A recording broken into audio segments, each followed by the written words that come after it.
In this video, I'm going to talk to you about the strategy that I used to take £500 and turn it into nearly £40,000 in just a matter of months. Now, this is going back to 2005. So at the end of the video, I'll talk to you about how you can adapt that strategy to today's markets. But let's start by talking about how it came about. So going back to 2005, I just started trading, and I remember saying to my brother, I've discovered that sort of at 8:30, 9 o'clock or 8 o'clock in the morning UK time, or 1 to sort of 1:30, 2 o'clock UK time, there would be these moves in the markets, and no one really understood what they were, but the markets would move 100 pips, sometimes even 200 pips, depending on the pair that you were trading. Now, I know today that what I was trading were economic announcements, and back in the day, those announcements would come out. So something like the non-farms would come out and they would move the markets nearly over 100 pips in a matter of minutes.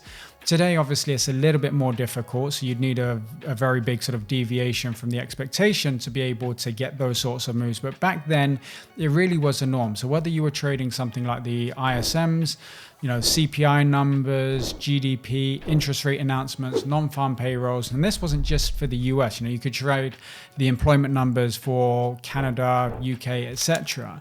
But essentially, all of these economic indicators, they would come out and they would move the market significantly in a very short space of time.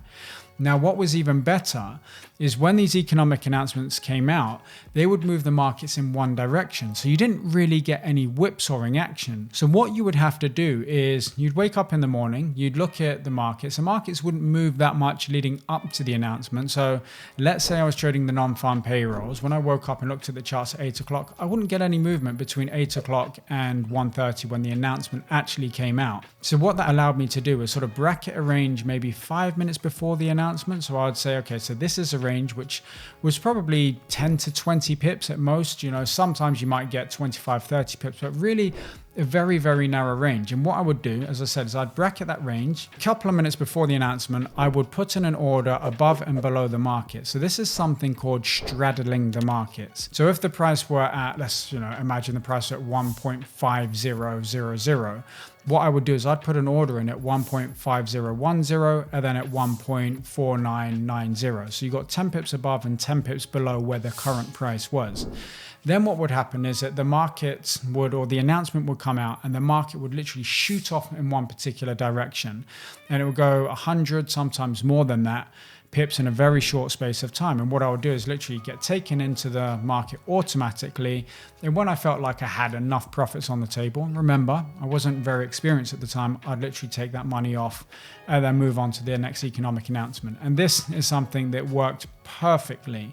And as I said, I literally would do this for every economic announcement, and I traded £500 into nearly £40,000 in literally a matter of months. However, it's not all plain sailing. You see, what then happens, I remember there was this one particular month where the non-farm payrolls came out, and because I didn't understand enough about what it was that I was trading, I just thought it was a normal non-farm payrolls. But what happened was the number came out and it was positive for the US dollar.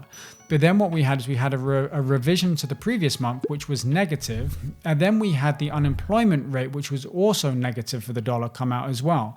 So what we got this whipsawing price action where the market went in one direction very quickly, took me into a position, then went in the opposite direction, took me into the other position. At that particular point in time, I panicked.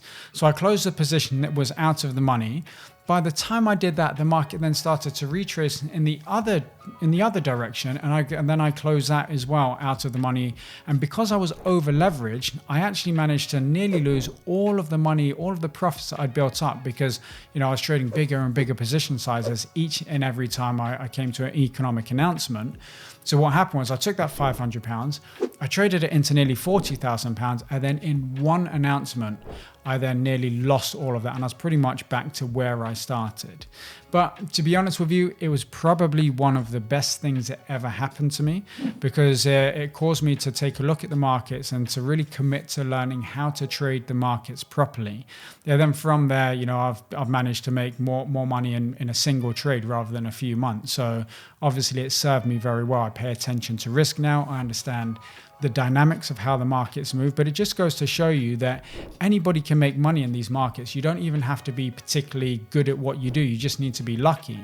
However, for longevity, to be able to be in this business in 10 years, in 20 years, and I've been in this business for nearly 2 decades now, you really have to understand what it is that you're trading and have a proper strategy and framework in place to allow you to exploit the markets and to be able to express your views in the markets and to be able to make the kind of money that we're talking about, but in a much more consistent and a much more reliable way.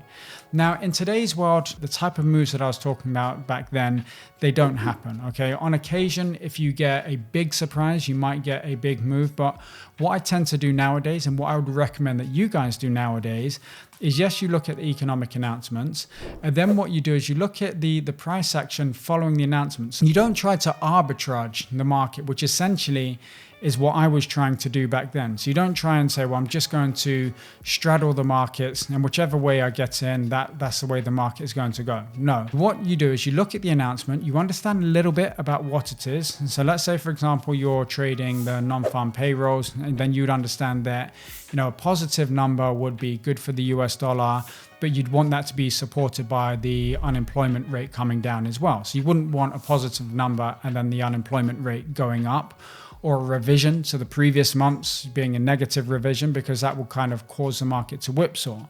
Now, assuming that everything comes out as you're anticipating, what you would then do is you'd then watch the price action following the announcement. You wait until you get the initial move, and then after the initial move, you would then trade a continuation of that move if that presented itself. So you imagine you'd wait for the market to kind of, let's say we get a positive number. So you'd wait for the market to rally. Then after the rally, and you're trading like a 1 or a 2 minute chart here, okay, so you'd have to be very, very close to the markets. So you wait for the market to rally, you wait for it to pull back a little bit, and then once the market then breaks out of the temporary high that it's just printed based on the news announcement, then you look to get in on that second opportunity there. And that's the way that I trade the news primarily today. If I'm not doing something where I'm trying to anticipate a particular surprise, if I'm just trading reactionary, then that is the way that I would approach it. And that was the way that I would say that you guys should look into doing it as well. Okay, I hope you liked that story. I hope it kind of gave you some things to think about.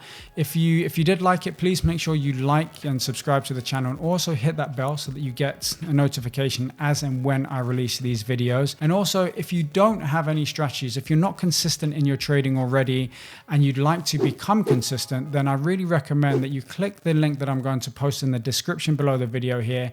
It will take you across to my website where you'll get access to a whole host of resources, masterclasses, live trading sessions, things like that, where we essentially can work together and I can help you become profitable in the markets. Okay, so thank you so much for watching this video here. I hope you enjoyed it, and I will catch you in the very next one. Take care now.